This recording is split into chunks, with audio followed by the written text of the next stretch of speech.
All right, so we have the book of Proverbs, chapter 10 and verse 9 in the NLT. And it says, people with integrity walk safely, but those who follow crooked paths will be exposed. All right, so exposed when?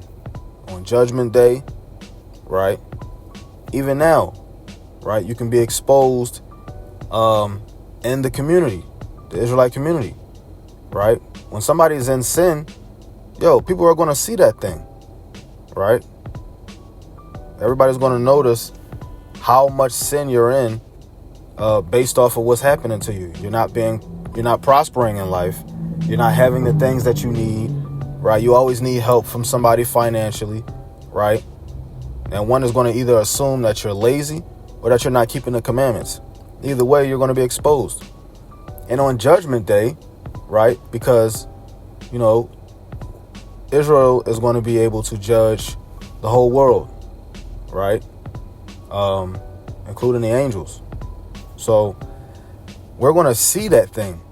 And Israel is going to be able to expose those who don't walk in integrity, right? What it says, people with integrity walk safely. It's like the integrity is the keeping of the law and the wisdom that comes with wanting to keep the commandments, right? That's very important, that you actually want to keep the commandments and have the wisdom to want to do so. You know what I mean? Because it gives you a certain level of understanding. You're not offending the Lord, and you don't have to look over your shoulder when it comes to being in sin or being punished behind doing wrong, right? So I could read it in the KJV for those who just KJV strictly. This is Proverbs 10 and verse 9 in the KJV. It says, he that walketh uprightly walketh surely, but he that perverteth his ways shall be known. So being known is not necessarily a good thing. Like known, like you're famous, like known as in infamous, right? Known as in infamous. And that known in the KJV is you're exposed in the NLT. All right. Once again, the known in the KJV is the exposed in the NLT. So you're going to be exposed and you're going to be infamous, right? Known for doing the wrong thing. All right. So let's move on.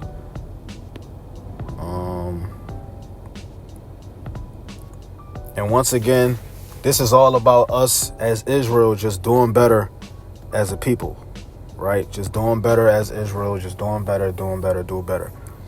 All right, so Proverbs chapter 11, and let's read verse 4. It says, riches profit not in the day of wrath, but righteousness delivereth from death. Okay, so your gold, your jewelry, your thousands, millions, billions, trillions of dollars will not profit you. You cannot pay the Lord to keep you away from hellfire. You cannot pay the Lord to keep you away from death and destruction. You cannot pay the Lord, right, to keep you away from torment, right? At least not financially, right? You cannot pay him with riches and gold and these things, right? Your melanin actually costs more than gold. So that won't work. Okay? That's actually a penny pinch. You know what I mean? Compared to the melanin in you. With that being said, it's the righteousness that delivereth you from death. That's how you can pay the Lord. That's the only way you can pay the Lord. Through righteousness and the keeping of the commandments. All right. Verse 5. The righteousness of the perfect shall direct his way, but the wicked shall fall by his own wickedness. All right.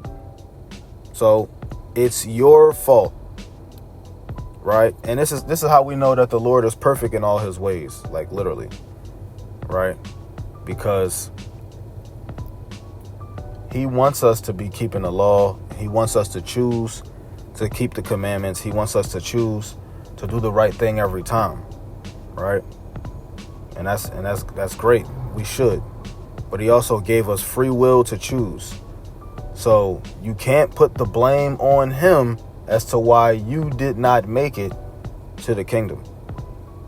You can't put the blame on him. It was your fault because you chose not to keep the commandments, because you chose to act in an unwise manner. You chose that, right? And that right there keeps you out of the way, right? Because you chose to not keep the commandments. So let's read the verse over. It says, the righteousness of the perfect shall direct his way, but the wicked shall fall by his own wickedness. Not somebody else's wickedness that they did to you.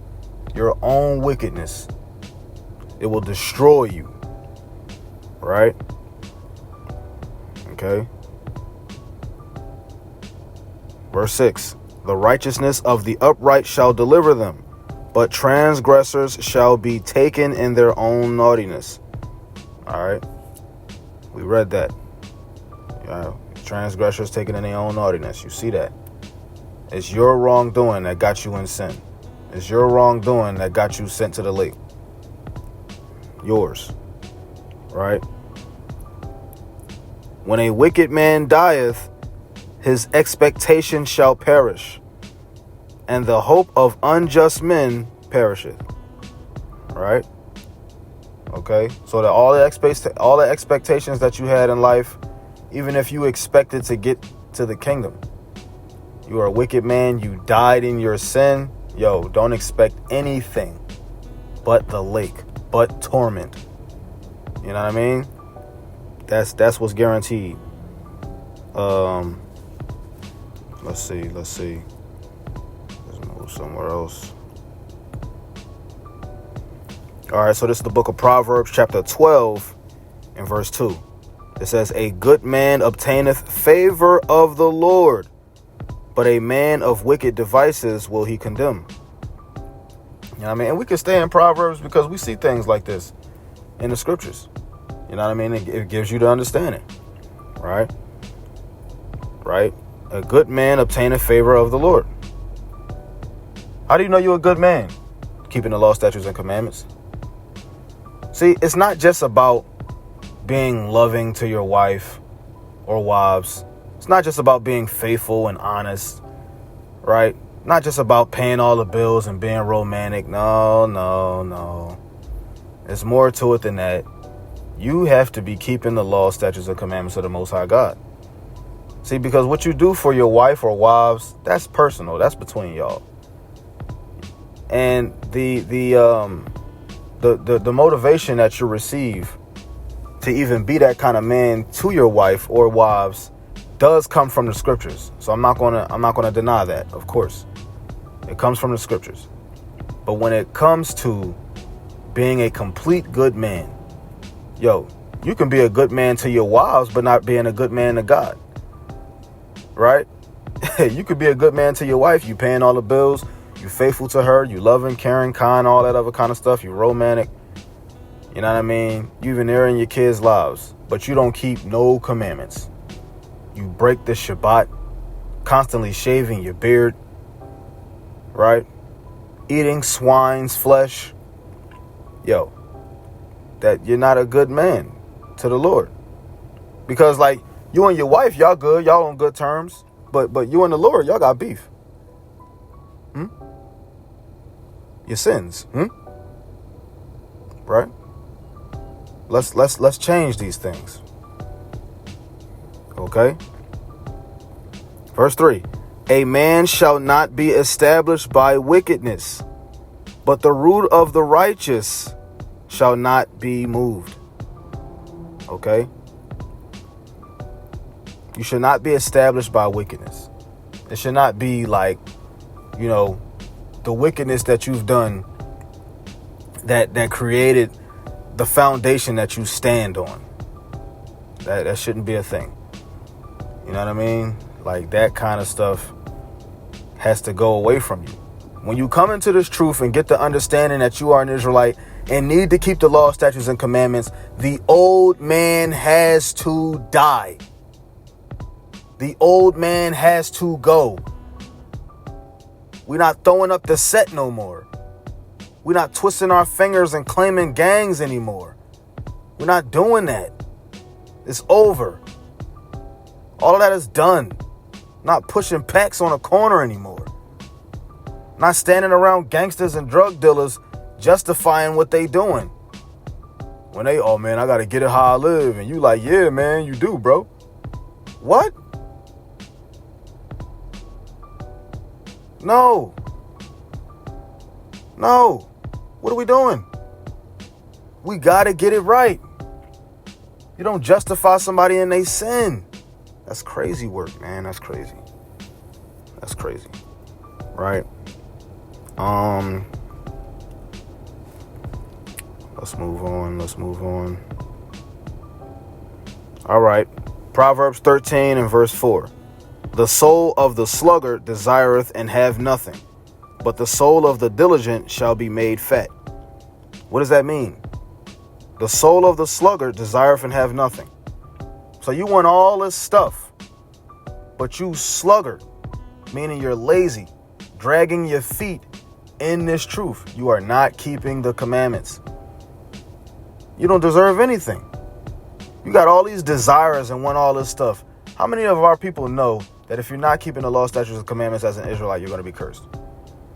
How many of our people know that as Israelites, because we didn't keep the law, statutes, and commandments, that our people are cursed? All right. So if you dragging your feet in this thing, yo, I'm telling you, you're not going to profit anything. You know what I mean? You going to stand out like a bum on the street with his hand out. All right. You have to apply the law. You have to apply the commandments. Nobody's exempt. Nobody in Israel is exempt from keeping these commandments. That's our job. I'm going to read it again. The soul of the sluggard desireth and have nothing, but the soul of the diligent shall be made fat. Okay? You are diligent in keeping the commandments.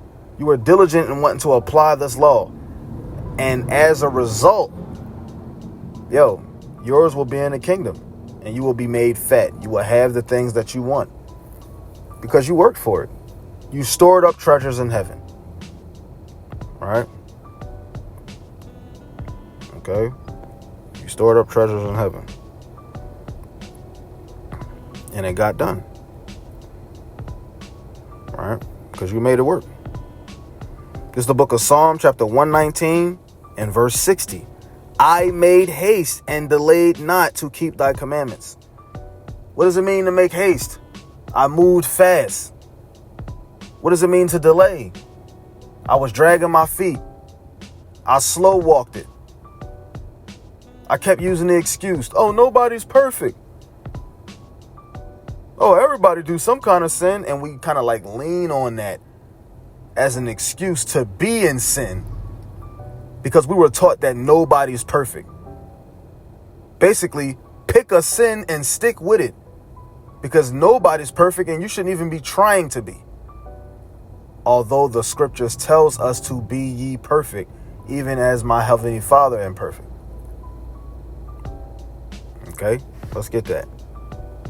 All right, this is the book of Matthew, chapter 5 and verse 48. And this is Christ talking, right? Red letter. Be ye therefore perfect, even as your Father which is in heaven is perfect. Okay? It doesn't mean that you haven't committed any sin in your life at all, ever. That's not what it's talking about. It's too late for that. You've been in a whole heap of sin your whole life. But now that you are understanding that you are an Israelite, and you understand that keeping the law, statutes, and commandments is your heritage, is your culture. Now that you understand that, it's our job to move in a perfect manner. It's our job to keep the law.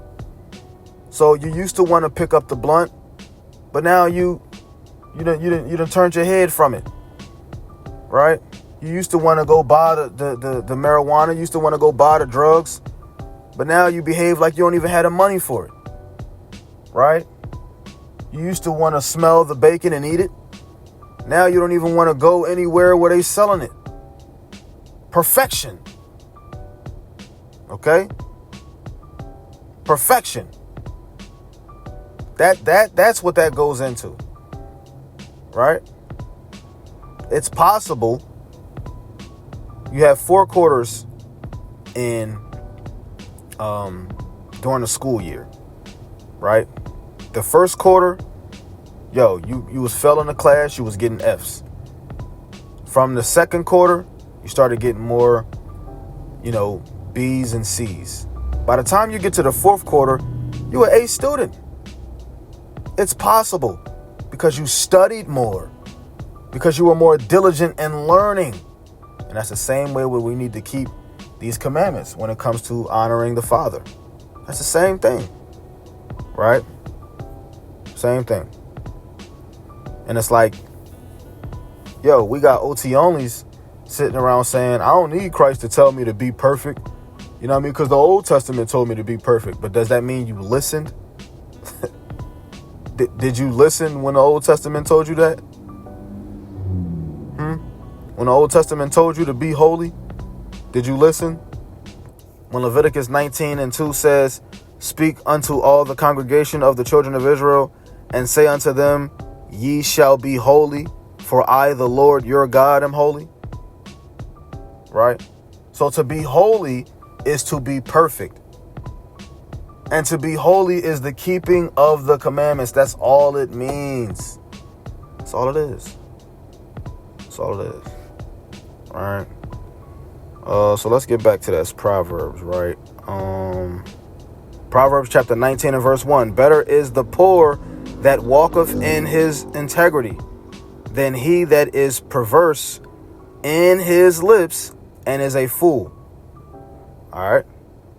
So a man that is poor, he barely has a house to live in. He doesn't have a car. He barely has finances to go around. But he knows regardless, he's going to keep these commandments. No matter what he's going through in life, no matter what life throws at him, he wants to keep the law, statutes, and commandments. Regardless. And the Lord is saying, better is that man, right, than one who is perverse in his lips and is a fool. What does it mean to be perverse in his lips? Right? One who thinks they know it all. Right?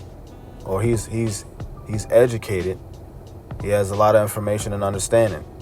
But he's a fool because he's not keeping the commandments. He puts his education and his thought process and his understanding over the commandments, and that's foolishness. Right? That kind of stuff keeps you in sin. Right? So let's move forward, right? Verse 5. A false witness shall not be unpunished, and he that speaketh lies shall not escape. Okay? Literally, that's the 9th commandment. You shall not bear false witness. Not just against your neighbor, right?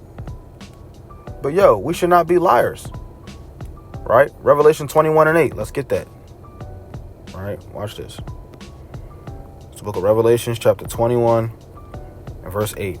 But the fearful and unbelieving and the abominable and murderers and whoremongers and sorcerers and idolaters and all liars shall have their part in the lake which burneth with fire and brimstone, which is the second death.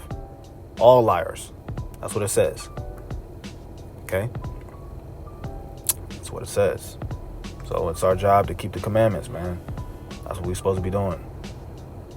All right? There's no joke about it. There is no other option but to keep the laws, statutes, and commandments of the Most High God. That's our job. All right, the book of Ezekiel, chapter 20 and verse 13. It says, but the house of Israel rebelled against me in the wilderness. They walked not in my statutes, and they despised my judgments, which if a man do, he shall even live in them. And my Sabbaths they greatly polluted. Then I said I would pour out my fury upon them in the wilderness to consume them. You see? So even back then, there was an issue. When the law, statutes, and commandments weren't being kept, the Lord poured out his fury on our people. Right? The fury has everything to do with the curses, so on and so forth. And, we cannot operate like this is optional to keep the commandments. Okay? If you're not keeping the commandments, you will see the wrath of God.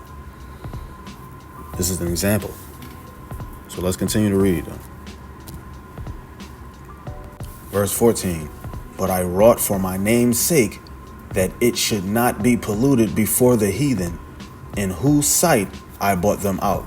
So whose sight did he bring the Israelites out of in front of the heathen? He's talking about the Egyptians. Right? Again, the heathens are any nation that is not Israel. All right? And what he's saying simply is that, if you're going to abide by my covenant, you're going to keep the commandments. That's what that's talking about. You know what I'm saying? He didn't want his name polluted. He didn't want the covenant polluted. Right? Let's continue. Right? Verse 15. Yet also I lifted up my hand unto them in the wilderness, that I would not bring them into the land which I had given them, flowing with milk and honey, which is the glory of all lands. All right. So a lot of Israelites didn't make it. And you read these stories, in Deuteronomy, a lot of those Israelites did not make it. Going into Joshua, right? Israelites did not make it. Okay. Except for Caleb, and Joshua and those guys from that generation. The children of the Israelites that were in the wilderness for 40 years, they made it. But not the ones that murmured against God and spoke against him. A lot of those guys got killed by the snakes. They dealt with, issues with pestilence and these things. And they were purged out. Right? Verse 16. Because they despised my judgments and walked not in my statutes, but polluted my Sabbaths, for their heart went after their idols. It was in idolatry, serving other gods, right? Putting their flesh, putting their sin above, what we're supposed to be doing, which is keeping the law, statutes, and commandments. This is not a joke. You know what I mean? People think this is something sweet, like this is an option. All right, verse 17. Nevertheless, mine eyes spared them from destroying them. He didn't destroy them all completely. His eyes spared them.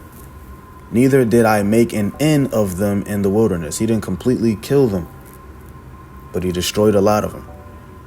Right? But I said unto their children in the wilderness, walk ye not in the statutes of your fathers, neither observe their judgments, nor defile yourselves with their idols. So learn from your parents. Don't be like them. Don't do what they did. Right? And that's for everybody watching at home. Learn from the mistakes of your parents. Don't make the same mistakes they made. Don't follow after the same sin that they followed. Because it's not going to profit you at all. It's not going to benefit you. Right? Verse 19 says, I am the Lord your God, walk in my statutes and keep my judgments and do them, and hallow my Sabbaths, and they shall be a sign between me and you, that ye may know that I am the Lord your God. Notwithstanding the children rebelled against me, they walked not in my statutes, neither kept my judgments to do them, which if a man do, he shall even live in them. They polluted my Sabbaths. Then I said I would pour out my fury upon them to accomplish my anger against them in the wilderness. All right, this is self-explanatory stuff. You reading it, you seeing what's going on. When the Israelites was in the wilderness, they got hands put on them, hands and feet. Other nations came through destroying them. They was destroyed by pestilence. They went down under curses. They got bitten by snakes, all of that, right? Because they went against the Lord. Verse 22, nevertheless, I withdrew my hand and wrought for my name's sake that it should not be polluted in the sight of the heathen, in whose sight I brought them forth. All right, let's skip down to verse 38, because this is what's going to happen in the future if our people don't get it right and understand that we need to be keeping these commandments. All right, so we're going to start at verse 33. As I live, saith the Lord God, surely with a mighty hand and with a stretched out arm and with fury poured out will I rule over you. And I will bring you out from the people and will gather you out of the countries wherein ye are scattered, with a mighty hand and with a stretched out arm and with fury poured out.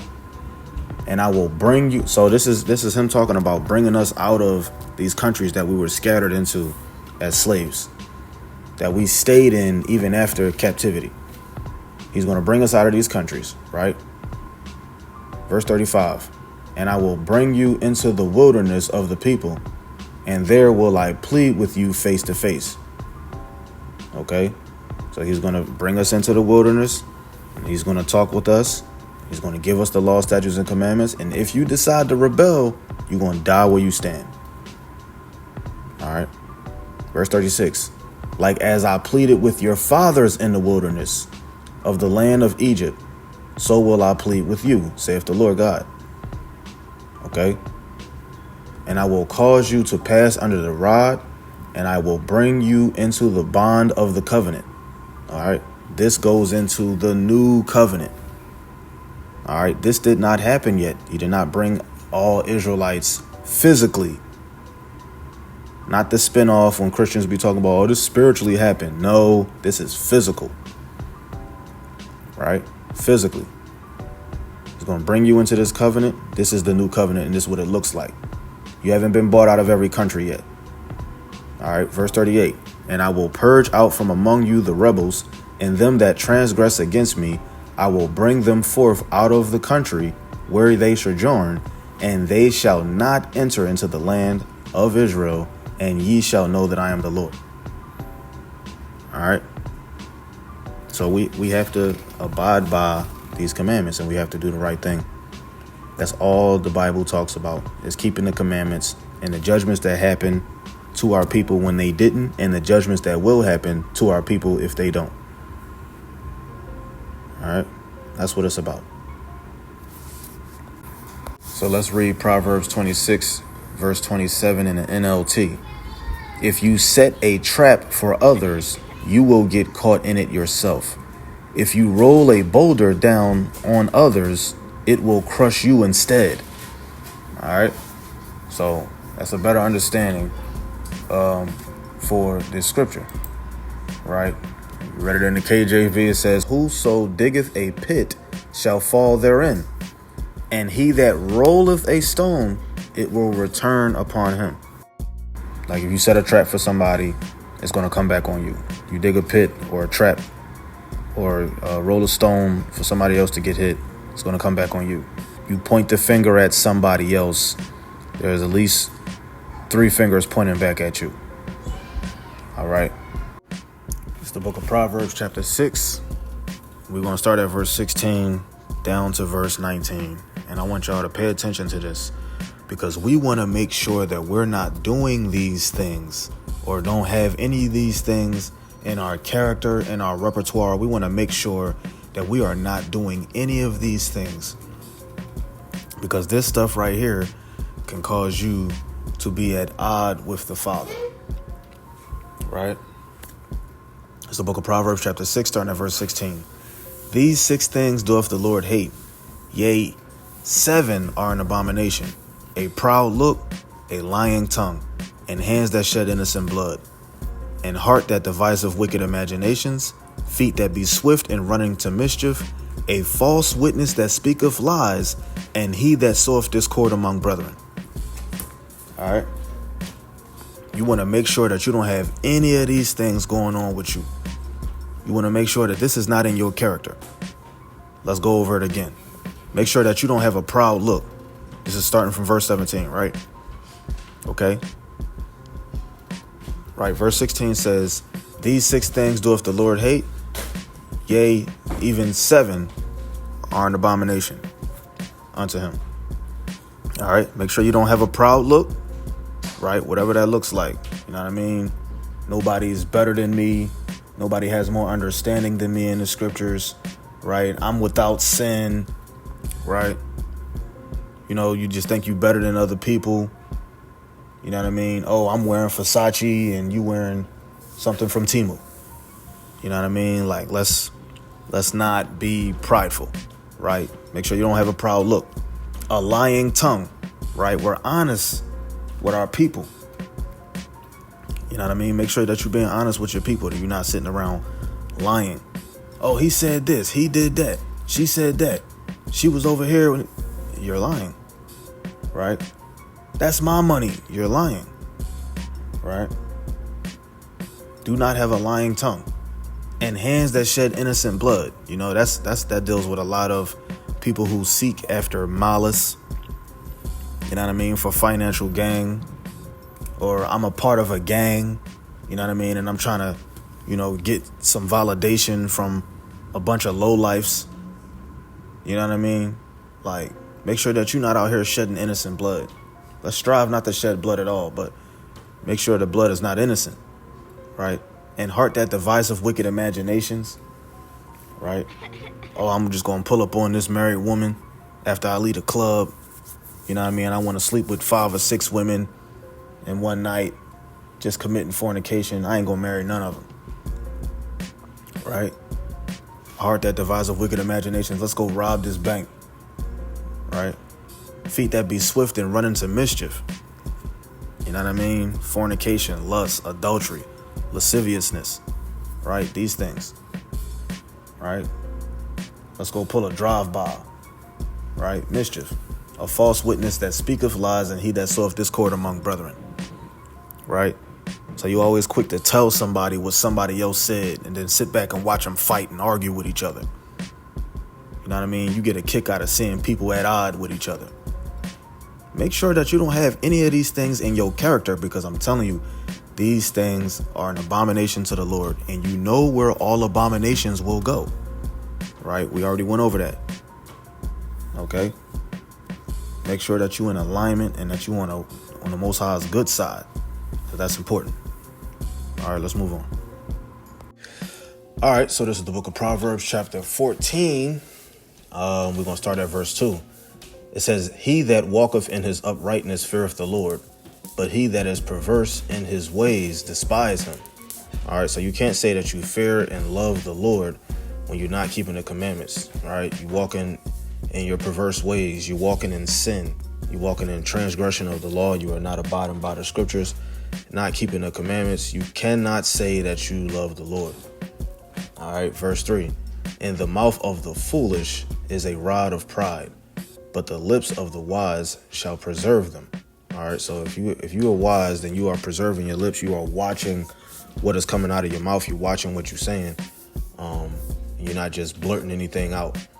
But in the mouth of the foolish is a rod of pride, right? You know what I mean? You lead with pride. You speak pride. You operate in pride.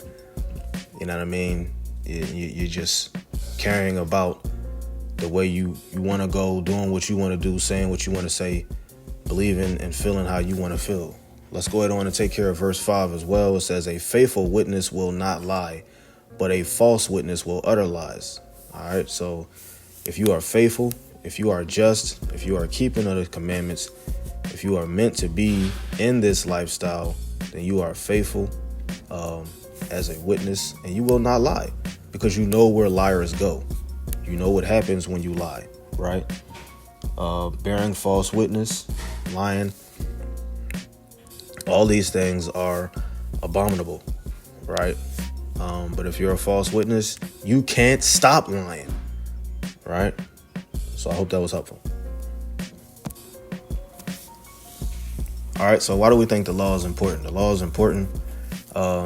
It's literally a form of protection from the Most High given to his children, right? Given to the Messiah, given to the children, right? Via the bridegroom.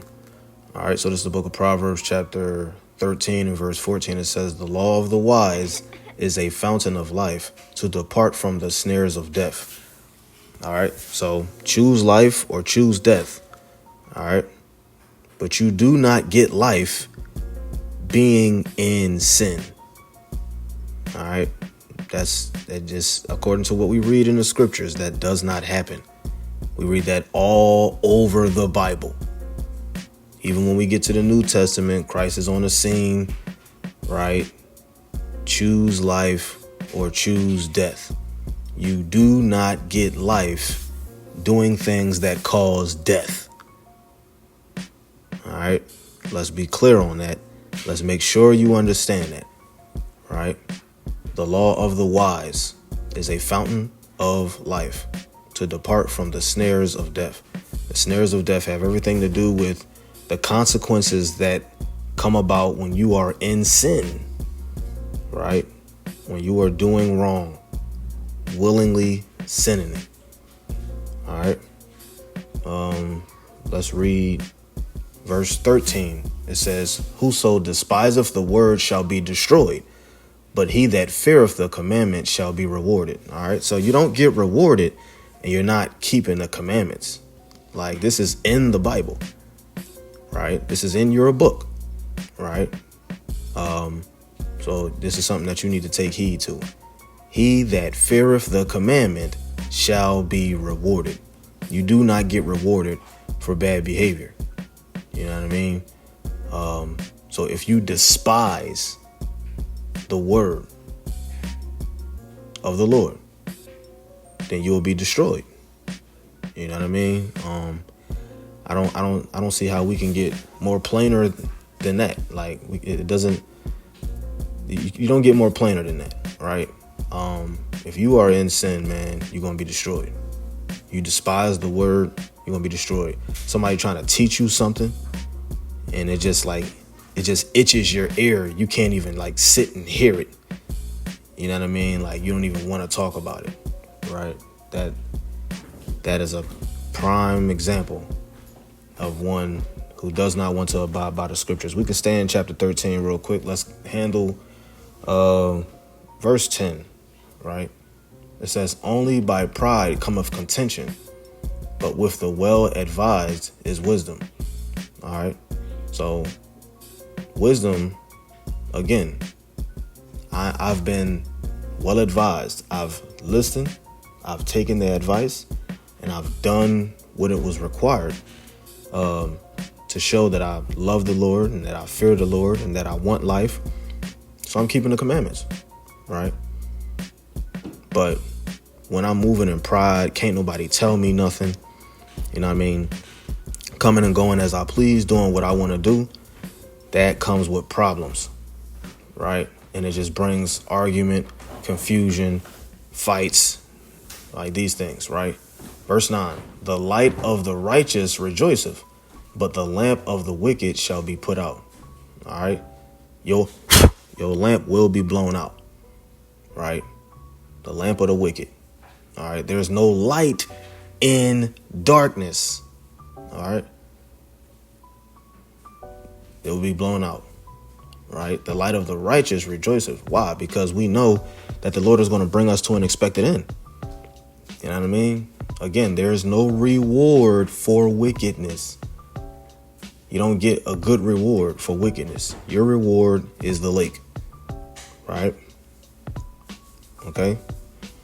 We're going to stay in the same chapter. I'm actually reading backwards. Let's handle verse 4 in chapter 13. It says, the soul of the sluggard desireth and have nothing, but the soul of the diligent shall be made fat. So the soul of the sluggard desireth and have nothing, right? First of all, you're not keeping the law, right? You're not even teaching the commandments, right? There is no reward for you. You didn't even try to flip the king's money, right? And then let's look at this in the physical, right?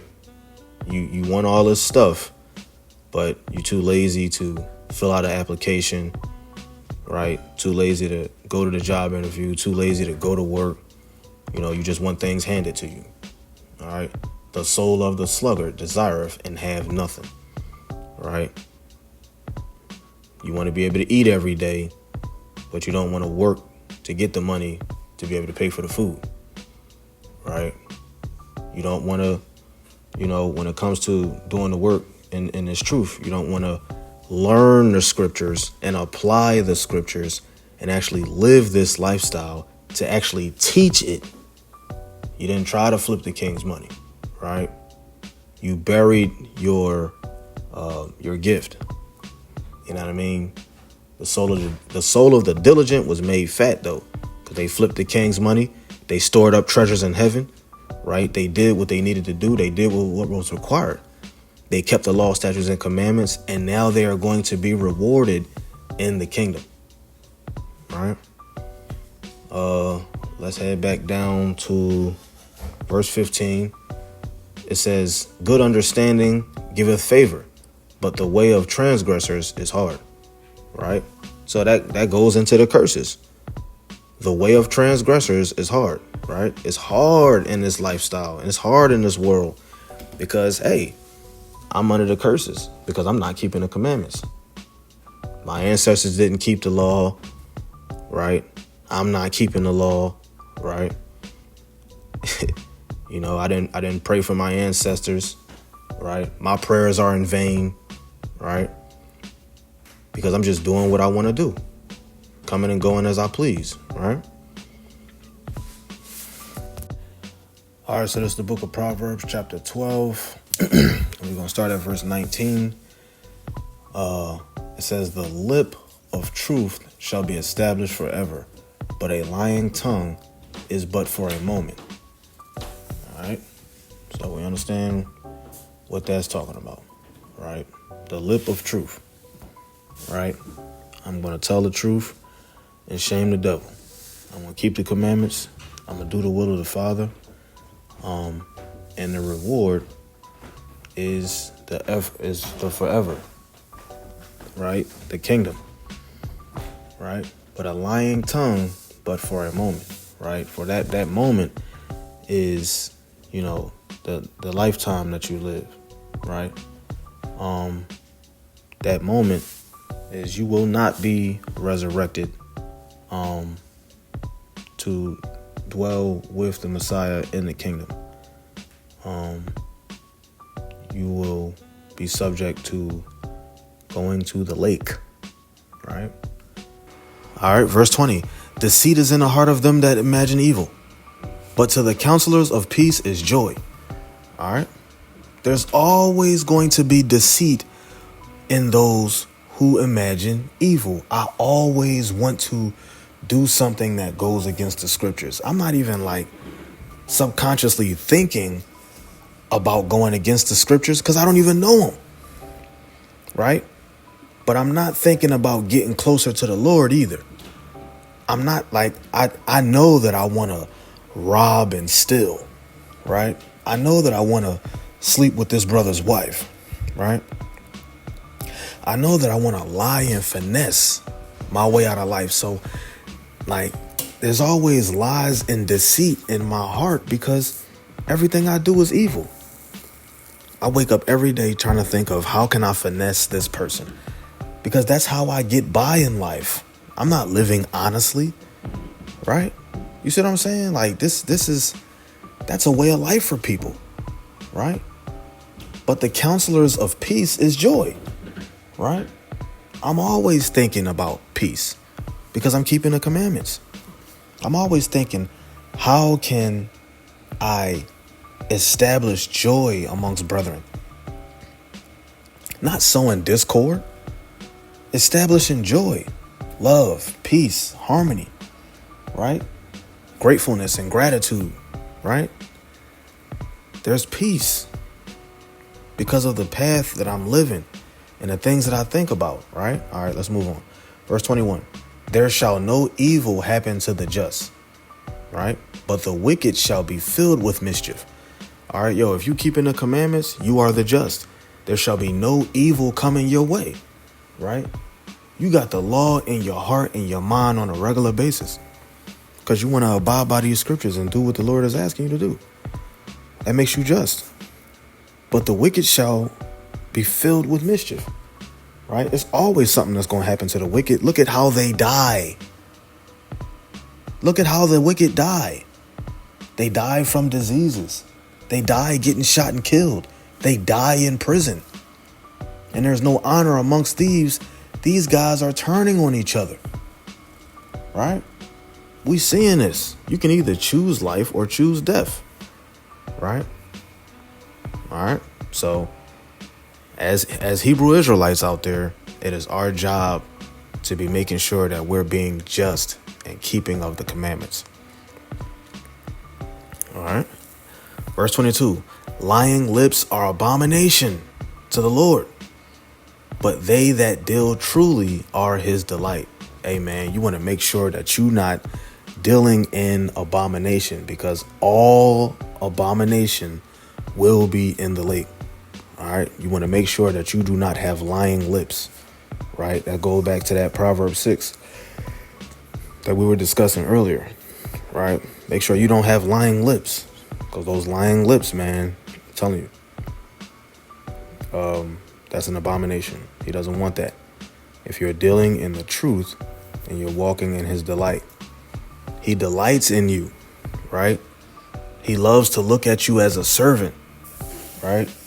You making the Lord happy, you on good terms. You doing good. If you make the Lord happy, you are doing good. All right. So that's something we should be striving to do on the regular. All right. Let's move on. Proverbs chapter 7. All right. Proverbs chapter 7. And we can just start at verse 1. Right. It says, my son, keep my words and lay up my commandments with thee. Keep my commandments and live, and my law as the apple of thine eye. Bind them upon thy fingers, write them upon the table of thine heart. All right. So what that's simply saying is, you got to do what it takes to remember the law so that you can keep it. The Lord is telling us to remember to keep his commandments. Right. Keep my words. Right. Keep my commandments and live. Right. That should be the apple of thine eye. That means like the thing that you love the most should be the law, statutes, and commandments. All right. Not necessarily your favorite pair of glasses or your cell phone, your favorite kind of food, or your favorite type of clothing or sneakers. You know what I mean? Or even your children. You should love the keeping of the law, statutes, and commandments over everything. Right? Bind them upon thy fingers. Right? If you got to have a little booklet tied to your hand so that you can remember to keep the commandment, because you use your hands more than any other part of your body sometimes. Like in a lot of cases, you use your hands more than anything. Right? Bind the booklet, tie it to your hands. Right. So when your hands is moving about, you can remember that booklet is right there. And that booklet, it got those laws in it. And it's like, oh, I got to keep these commandments. So I'm not balling my fists up in anger at somebody wanting to strike them because I got to keep these commandments. Right. I'm not putting my hands where they don't belong on women that I'm not married to because I got to keep these commandments. I'm not trying to steal from nobody or any department store or anywhere because I got to keep these commandments. Right? Okay. I'm not looking up anything that I'm not supposed to be looking up when I got my phone in my hand because I got to keep these commandments. That booklet being tied to your fingers go a long way, man. Go a long way. All right. Let's go back a chapter in Proverbs chapter 6, and let's deal with that verse 23 on down. All right, we almost out of here. Watch this. Proverbs chapter 6, starting at verse 23 on down, man. Let's do this thing, right? So verse 23, it says, for the commandment is a lamp, and the law is light, and reproof of instructions are the way of life. All right, so the way of life is, the direction, the instructions that you were given, which is the keeping of the law, statutes, and commandments, man. That is literally the way of life. Okay, you are lost without these laws, and that's why our people are in such destruction. Right? To keep thee from the evil woman, from the flattering of the tongue of the strange woman. All right. So we understand that, you would operate in a better manner if you operated every day in your life, knowing that you need to keep these laws. It would keep you from the evil woman, because when that spirit of the Lord is on you, now you know that you got to keep the law. You won't even be attracted to the evil woman. You won't even be attracted to the strange woman. So she won't even be able to flatter you. Right? Verse 25. Lust not after her beauty in thine heart, neither let her take thee with her eyelids. All right. Don't think she's so beautiful that you get distracted from the keeping of the commandments, that you get distracted from what the Lord is asking us to do. Let's not do that. Right? You got to get out of your flesh. You know what I'm saying? Focus, man. Focus. I'm focused, man. Right? Verse 26. For by means of a whorish woman, a man is brought to a piece of bread, and the adulteress will hunt for the precious life. All right. So this whorish woman will take every dime you got. Right? Physically and spiritually. All them treasures that you done stored up in heaven, you losing them things, man. Because you're dealing with the whorish woman. Right? And in the physical, you're dealing with this whorish woman. She wants you to pay for her time. Brother, she done took everything out of your house. You can't afford nothing anymore. Every time you get paid, buy me some shoes, buy me some clothes, buy me a purse, buy my hair, get my hair done, my nails done, my feet done, my eyebrows arched. Right? Pay my car note. It's like the scene from the movie, man.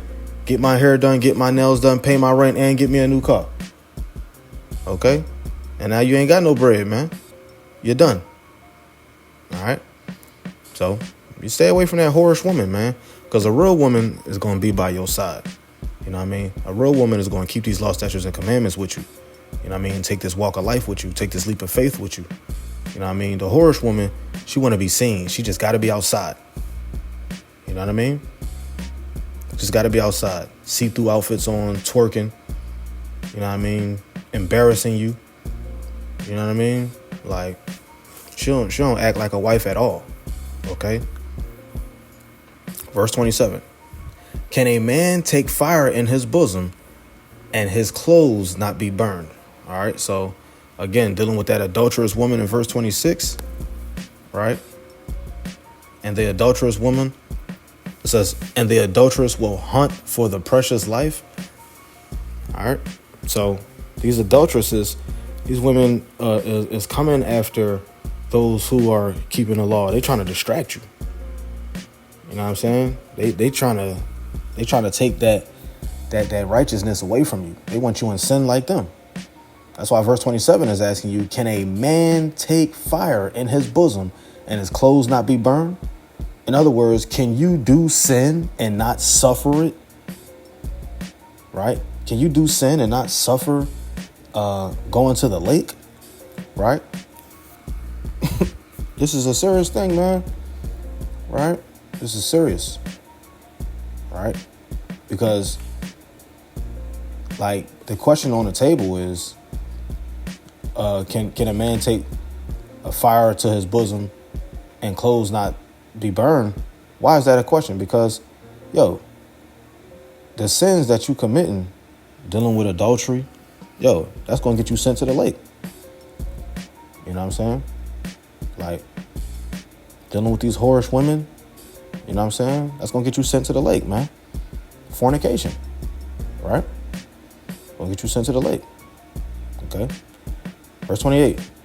Can one go upon hot coals and his feet not be burned? In other words, can somebody take this path of wickedness and sin and not suffer the punishment that the Lord has for them? I mean, it's something that you got to think about, man. For real. So this video was called Do Better, Israel. You know what I mean? We all know the things that we need to work on, right? We need to learn the law so that we can keep it, right? We need to learn the feast days and how they're kept so that we can apply them. We need to learn the fruit of the Spirit so that we know how to abide by and do those things, right? Learn what the Lord does not want you to do and then don't do it, right? Apply these things, man, because it's for the better. It's for you. All right. Shalom.